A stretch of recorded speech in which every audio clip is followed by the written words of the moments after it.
अस्सलाम वालेकुम, आप देख रहे हैं गूंज। सबसे पहले बात कर लेते हैं क्योंकि इस मुल्क में अजीब सा मजाक चल रहा है। इस मुल्क में इतने सीवियर इश्यूज हैं जिनको एड्रेस करने की ज़रूरत है। रिजवाना का मसला हो जाए, जो जज साहब की बीवी ने उस पर तशद्दुद किया, वो मसला हो जाए, या फिर गुर्बत का मसला हो जाए, या फिर महंगाई का मसला हो जाए। लेकिन यहाँ पर एक अजीब मजाक चल रहा है कि आप देख लें कि पहले बिल आते हैं तो उनको मंजूर नहीं किया जाता, वो टेबल हो जाते हैं लेकिन उनको डिस्कस नहीं किया जाता। फिर हमें बताया जाता है कि ये जो नवाज शरीफ साहब हैं वो बस वापस आया ही चाहते हैं। फिर इमरान खान साहब की नाअहली की जो तलवार लटक रही है उन पर, उसमें एक दिन की उनको और मोहलत मिल गई है, उन्होंने हासिल कर ली है। अब एक केस है, उस पर 8 दरख्वास्तें हैं जिसमें इस्लामाबाद हाई कोर्ट ने समाअत करनी है। वो सुप्रीम कोर्ट में भी इस हिसाब से जा चुके हैं। सेशन कोर्ट के हवाले से जो हुमायूं दिलावर साहब हैं जस्टिस, उनके खिलाफ उनको प्रॉब्लम्स हैं। वो कहते हैं वो बायस्ड हैं और वो बहुत जल्दी जल्दी केस सुन रहे हैं। और इतनी जल्दी क्या है, तो इतनी जल्दी तो नहीं है, लेकिन फिर इतनी देर भी क्यों की जाए। और अगर ये मामला है और उन्होंने अब एक नया इशू बना दिया है कि 4 गवाहान जो पेश करने थे उन्होंने तोशाखाना केस में सेशन कोर्ट में उन्होंने डिसअलाउ करा है उसको, और इस हवाले से भी दरख्वास्त पेंडिंग है। आज ये लग रहा था कि शायद इस्लामाबाद हाई कोर्ट का फैसला आ जाएगा, लेकिन फिर इस्लामाबाद हाई कोर्ट का फैसला आ जाता तो शायद फिर वापस कल सुप्रीम कोर्ट को मदू करना पड़ जाता। तो शायद आज फैसला ना आने की बड़ी वजह यह भी है कि कल सुप्रीम कोर्ट फिर क्या लेके जाएंगे, क्योंकि सुप्रीम कोर्ट तो तभी जा सकते हैं जब इस्लामाबाद हाई कोर्ट का फैसला सामने आ जाए। हुमायूं दिलावर साहब मीनवाइल आज उन्होंने कहा था एंडिंग दलाइल दे दें, लेकिन वो मामला भी अब एक दिन के लिए और लटक गया है। अब कल क्या फैसले सामने आएंगे और इमरान खान साहब जो पीटीआई चेयरमैन है उनके खिलाफ क्या कार्रवाई की जाएगी, ये देखना अभी बाकी है।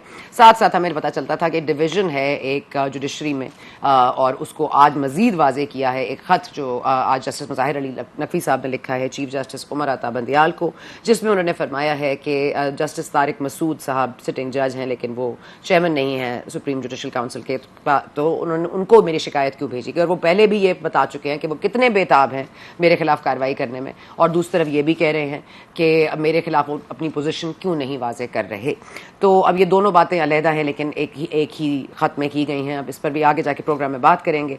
लेकिन साथ साथ नून लीग के जो इस वक्त के प्राइम मिनिस्टर हैं शहबाज शरीफ साहब, उन्होंने हाल ही में ये कहा कि नए इलेक्शंस या आने वाले इलेक्शंस जो 2023 में होने हैं वो नई हल्का बंदियों पे होंगे, नए सेंसस पे होंगे। उसके साथ खड़े हैं। ये कंफ्यूजन यहाँ पर भी है। दूसरी कंफ्यूजन खैबर पख्तूनख्वा में भी हो रही है जी। खैबर पख्तूनख्वा में अभी आपको पता होगा हाल ही में परवेज खटक साहब जो पाकिस्तान तहरीक इंसाफ के सीनियर रहनुमा थे, बड़े इमरान खान साहब के करीब थे, वो अलहदा हो गए। उन्होंने अपनी एक पार्टी बना ली पार्लियामेंटेरियंस के नाम से, पाकिस्तान तहरीक इंसाफ पार्लियामेंटेरियंस। उन्होंने आज ये कहा है कि उन्होंने दावत दी है पीटीआई की पार्टी को कि वो अलायंस फॉर्म करे, जो खैबर पख्तूनख्वा में लोग हैं वो उनके साथ अलायंस फॉर्म कर ले और इलेक्शंस इकट्ठे लड़ा जाए।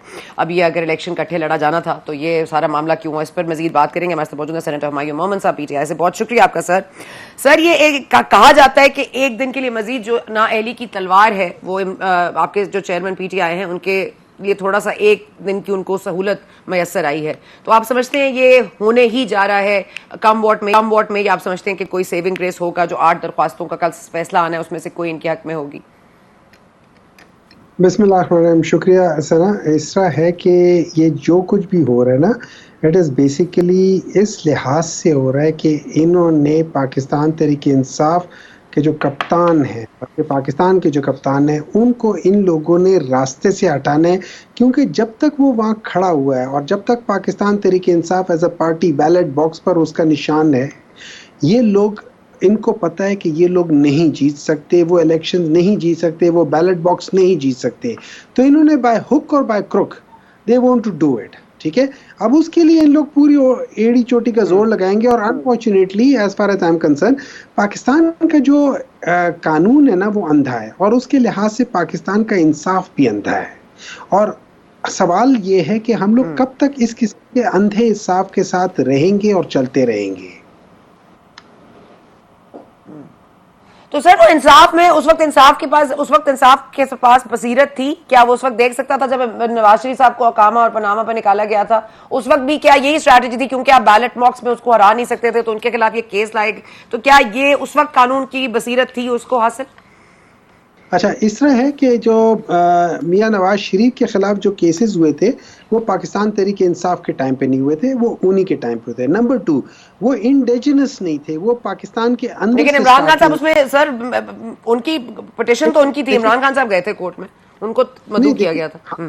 कोर्ट में गए थे कि ये जो जर्नलिस्ट का पूरा इंटरनेशनल एक कंसोर्शियम है, उन्होंने एक केस निकाला जिसमें दुनिया के टॉप के वो लोग जो मनी लॉन्डर थे उनको बुलाया था, उनमें बहुत सारी चीजें। अच्छा, उसके बाद फिर इसमें कोई शक नहीं, अगर मियां नवाज शरीफ साहब ठीक होते या अगर मरियम सफदर में ख्याल में जिन्होंने आप ही के प्रोग्राम में कहा था कि लंदन तो क्या पाकिस्तान में भी प्रॉपर्टियां नहीं है, लंदन में तो क्या पाकिस्तान, आपके प्रोग्राम में कहा था ना, तो वो उस चीज को कम से कम उसको वेरीफाई तो कर देते। मियां नवाज शरीफ साहब ने as a prime minister floor of the house पे कहा था ये मेरे असासे, और उसके बाद उन्होंने आज तक उन असासों का नहीं बताया कि वो कहां से आए हैं। इट इज स्टिल, मतलब it is still in the air कि वो असासे है कहां। सो वो सारी चीजें उस बेसिस पे था। अब उसके बाद कोर्ट ने सही फैसला किया, गलत फैसला किया, nothing to do with us, ठीक है, there's nothing to do with us, it was the court and that it was, ये उन्हीं के।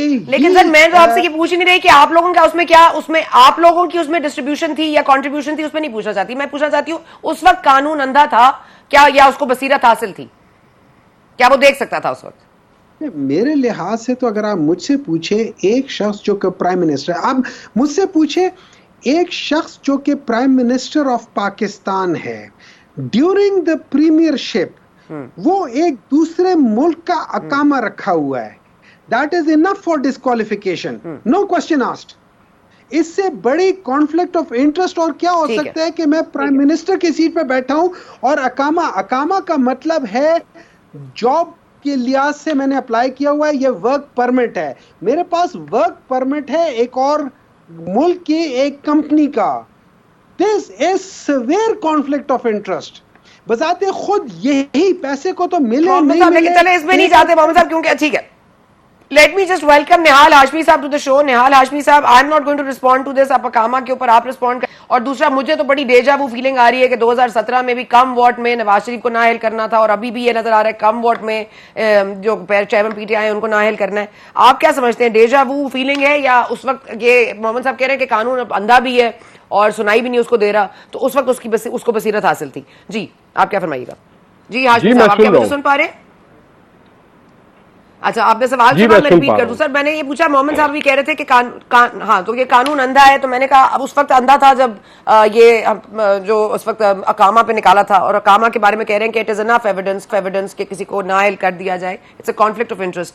ये तोशा खाना के हवाले से भी एक केस रख रहा है, इज इट डेजा वू? क्या वही चीज दोबारा होने जा रही है, या उस वक्त भी गिल्टी थे और अब भी गिल्टी है, या उस वक्त भी गिल्टी नहीं थे और अब भी गिल्टी नहीं है?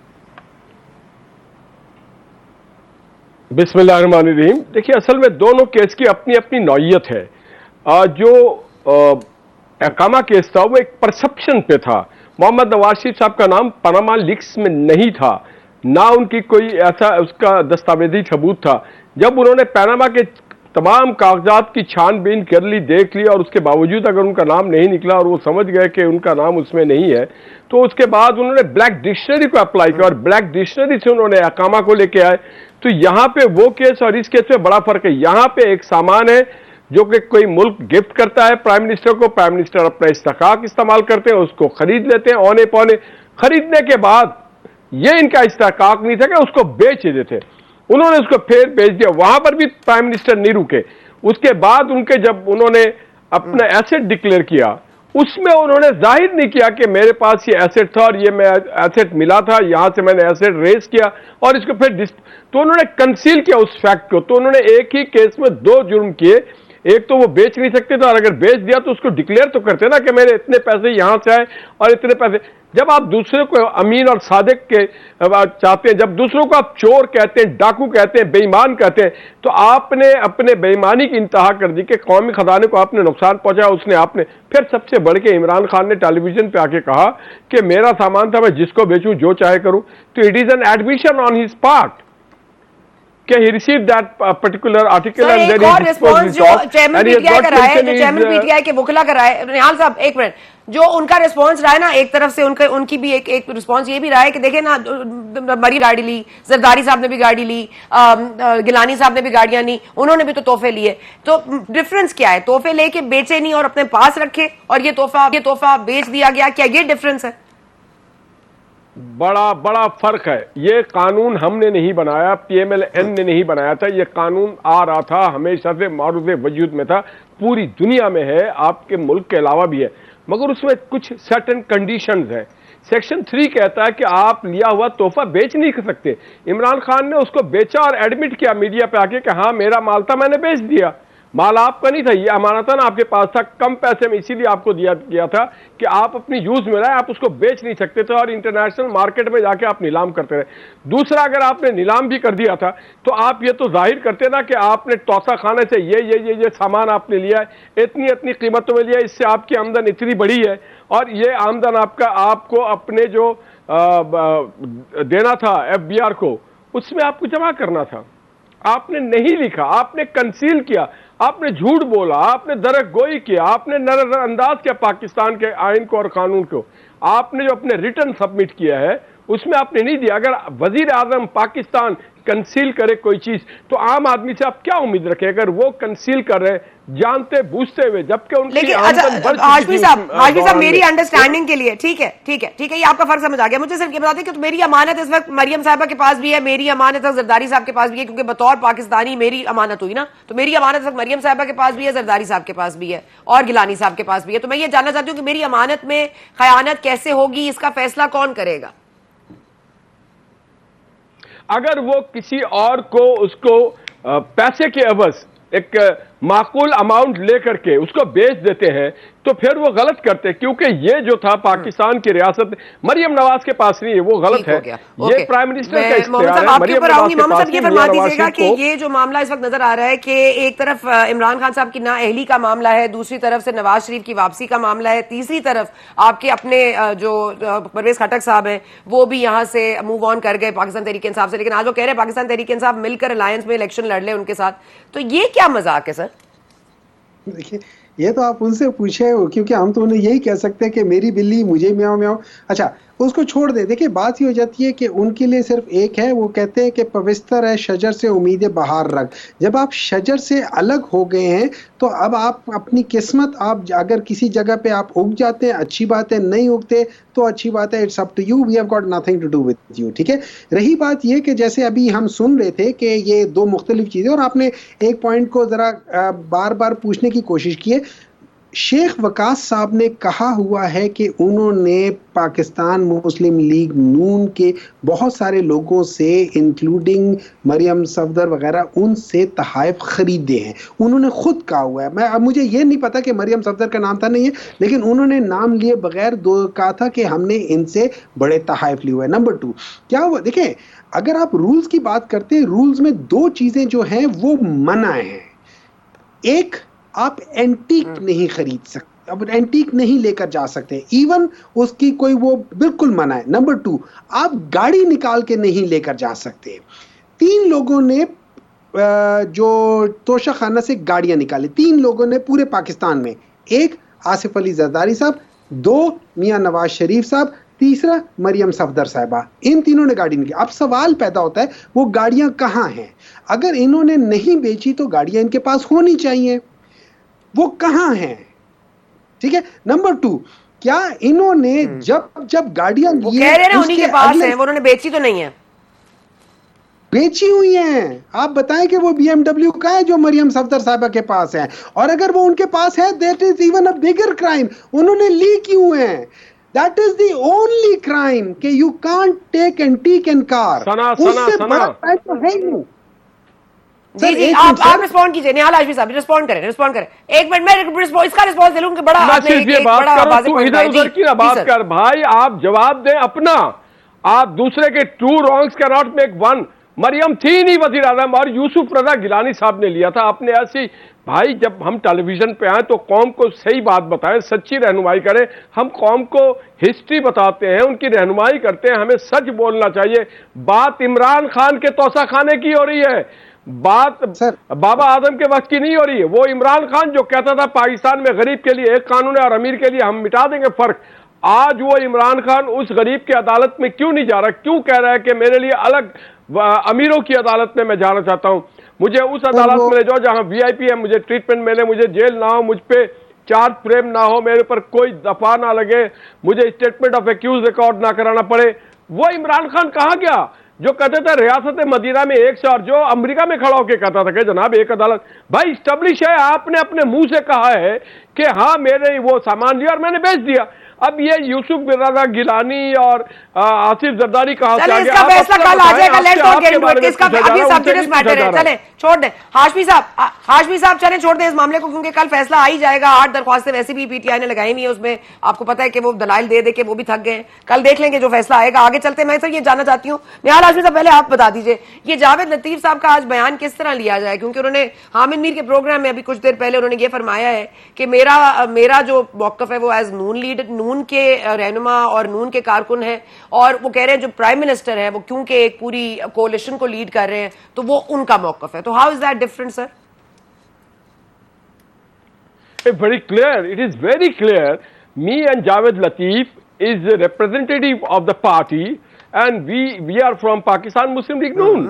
तो हम अपनी पार्टी का मौकिफ दे रहे हैं। और इज्जत माब वजीर आजम साहब जो हैं सिर्फ PMLN के वजीर आजम नहीं है, वो JUI के भी वजीर आजम है, वो MQM के भी वजीर आजम है, वो बलूचिस्तान के दीगर पार्टियों के, वो आज़ाद लोगों की भी वजीर आजम है, वो फाटा वालों के भी वजीर आजम है, वो वजीर आजम पीपल्स पार्टी के भी हैं। तो हम वो तो अपनी कैबिनेट और अपनी हुकूमत की वो जवाब दे है ना। पार्टी हम पार्टी को जवाब दे रहे हैं, वो हुकूमत को है। और नहीं, लेकिन अगर वो उनको रिप्रेजेंट करते हैं, अगर वो एक हुकूमत को रिप्रेजेंट कर रहे हैं, पार्टीज को रिप्रेजेंट कर रहे हैं, MQM और पीपल्स पार्टी को रिप्रेजेंट कर रहे हैं, तो MQM का मौकफ सेंसस पे बड़ा क्लियर है कि सही नहीं हुए। और आज CM जो सिंध है उन्होंने भी बहुत क्लियरली कह दिया है कि हमें नए सेंसस पे इंतखाबात नहीं कराने। तो अब इसमें मजीद क्लैरिटी क्या चाहिए आपको? फिर किसकी बात माना जाए? फिर ये किसको रिप्रेजेंट कर रहे हैं? जब ये कह रहे हैं तो ना JUI फेस में राजी नजर आती है, तो फिर किसकी रिप्रेजेंटेशन कर रहे हैं शहबाज शरीफ साहब? नहीं तो आप JUI फेस से पूछें और आप पीपल्स पार्टी और MQM को बुला के पूछें, कैटेगोरिकली ये बात करें। आप मानते भी नहीं, आप कैबिनेट में ही बैठे हैं, आप मानते भी नहीं, आप कोalition में। इस तरह से तो नहीं होता है ना, मीठा मीठा हप हप इस तरह नहीं होता है। बात सारी ये है कि जो हम पार्लियामेंट में नहीं है, हम पार्टी में है, जो कैबिनेट में है, गवर्नमेंट में है, पार्लियामेंट में। देखिए ये समझा जाता है वजीर आजम का फैसला काबीना का फैसला, और काबीना का फैसला वजीर आजम का फैसला। तो इस अगर तनाजुर में देखेंगे तो वो पूरी काबीना का फैसला है। ठीक है, let me just take a break. फिर वापस आते हैं तो खैर पख्तूनख्वा के ऊपर हवाले से इस हवाले से जरूर बात करेंगे। ये PTI पार्लियामेंटेरियंस का जो अलायंस PTI के साथ, तो फिर जहमत क्यों की थी PTI छोड़ने की। और दूसरी तरफ हम ये देख रहे हैं कि इस्तेहकाम पाकिस्तान पार्टी ने इलेक्शन कमीशन से ये ताकीद की थी, ये रिक्वेस्ट की थी कि उनको शाहीन का जो है वो लोगो जो है उसको दिया जाए इंतखाबी निशान, लेकिन उनको मिला है चिड़िया। क्या ये असेसमेंट है इलेक्शन कमीशन की, या this was the only available logo available? इस पर बात करते हैं वक्फे के बाद।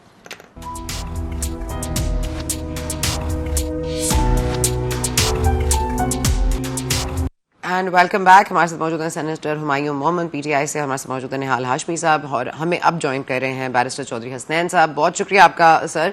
मैं सर इन दोनों के हस्ती का जाने से पहले आपके साथ कुछ डिस्कस करना चाहूँगी। एक तो ये जो आज सेशन कोर्ट में मामला चलता रहा, फिर वो जो 4 गवाहान नहीं उन्होंने एडमिसिबल उन्होंने उनको किया, उसके बाद वो अब एक और दरख्वास्त, जो 8 दरख्वास्तें पड़ी हुई हैं एक ही केस की इस्लामाबाद हाई कोर्ट में, जस्टिस आमिर फारूक ने आज ये मुतवक्का तौर पर शायद कहा गया था कि ये तवक्को यही थी कि फैसला सुना दिया जाएगा, लेकिन फिर नहीं हुआ। फिर जो कमेंट्स हुए एक्सचेंज बिटवीन द जस्टिस और जो हम वहाँ पे दलाइल दे रहे थे, तो ये तमाम तर मामलात आपको किस तरफ जाते हुए दिखाई दे रहा है? No subject matter, but what do you think? ये सिर्फ तलवार जो है वो नाअहली की सिर्फ एक दिन और मजीद तंग हुई है, और दूसरी तरफ ये भी फरमा दीजिएगा कि ये जो इट्स अ क्रिमिनल केस, ये नैब वाली कार्रवाई भी जारी थी और ये एक फौजदारी मुकदमा है, तो इसमें सिर्फ नाअहली बनेगी या कुछ और भी होगा?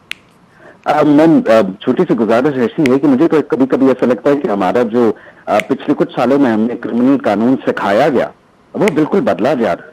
बिकॉज मैंने तो पिछले कुछ सालों में ऐसा सीखा था कि ट्रायल कोर्ट के अंदर सुप्रीम कोर्ट का सीनियर जज लगाया जाता है ताकि वो देखे कि मुकदमा जल्दी चले। आपको याद होगा वो बोला पनामा केस के अंदर, और अब हम ऐसे देख रहे हैं कि सुप्रीम कोर्ट का खुद से स्टे देती है, हाई कोर्ट में 8 दरखास्तें हैं, ऑर्डर्स पास होते हैं कि फाइनल फैसला ना हो, और उसके बाद ये केस तो इतना सिंपल है जी कि इसके अंदर अली जफर साहब खुद अल्फला बैंक की स्टेटमेंट जमा करा चुके हैं। उस स्टेटमेंट के अंदर क्लियरली लिखा है कि खान साहब के अकाउंट में पैसे आए हैं। तो जब पैसे आए हैं तो it is a proven fact, और अगर मैंने से प्रूवन फैक्ट तो आगे क्या चीज रहेगी? आज जो जिन लोगों के नाम दिए हुए थे they were the accountants, it was the lawyer, और जिन लोगों ने नॉमिनेशन पेपर्स भरे। यहाँ बात नॉमिनेशन पेपर भरने की नहीं है साहब, यहाँ बात ये है कि क्या आपने जो चीजें बेची आपके अकाउंट में पैसे आए और क्या वो डिस्क्लोज हुई। जस्टिस इफ्तिखार साहब का इसमें केस इफ्तिखार चीमा साहब का वो डिस्क्वालीफाई हुए उसके ऊपर। हमारे पास अब अगली चीज कानून में आ जाती है कि क्या ये जो सब कुछ हुआ वो इंटेंशनल था या नहीं था। उसके ऊपर हमारे पास ऑडियो क्लिप्स हैं। सारा गोगी साहब माल्टा के रिजॉर्ट में बैठी हैं, वो वहां से आ नहीं सकती। तो इससे ज्यादा हमें क्या चीज चाहिए। सुप्रीम कोर्ट ने तो कल फाइनली हाथ खड़े कर दिए। मैंने कहा साहब आप हमारे स्टे के ऊपर एक और स्टे लेने आ गए। तो मेरे ख्याल में तो थोड़ा सा कानून का मजाक बना हुआ है। क्रिमिनल केसेस के अंदर कभी भी ट्रायल कोर्ट के मुकदमात के अंदर हाई कोर्ट जो होते हैं या सुपीरियर कोर्ट इंटरफेयर नहीं करते। मैंने तो पहली दफा देखा है being criminal lawyer, but let's see what happens tomorrow. लेकिन सर वो ठीक है, लेकिन ये जो 8 दरख्वास्तें हैं कि एक जज नहीं पसंद, एक वो बायस हैं, एक ये 4 लोग इनएडमिसिबल क्यों हुए, तो मतलब वर्स्ट कम वर्स्ट सिनारियो क्या हो सकता है। Again I want to ask you, case की पनिशमेंट क्या है अगर ये केस प्रूव हो जाता है और अगर इनके लॉयर्स नाकाम रहते हैं और 8 दरख्वास्तें भी अगर मुस्तरद हो जाती हैं, तो फिर जो सेशन और ट्रायल कोर्ट में चल रहा है मामला वो तो वैसे ही चलता रहेगा और आपको पता है कि वो किस नौयत का हो गया। अब तो क्लोजिंग स्टेटमेंट्स उन्होंने मांग लिए हैं कि अपने बिल्कुल इख्तितामी दलाइल दे दें। तो ये अगेन व्हाट इज द इसकी पनिशमेंट क्या है।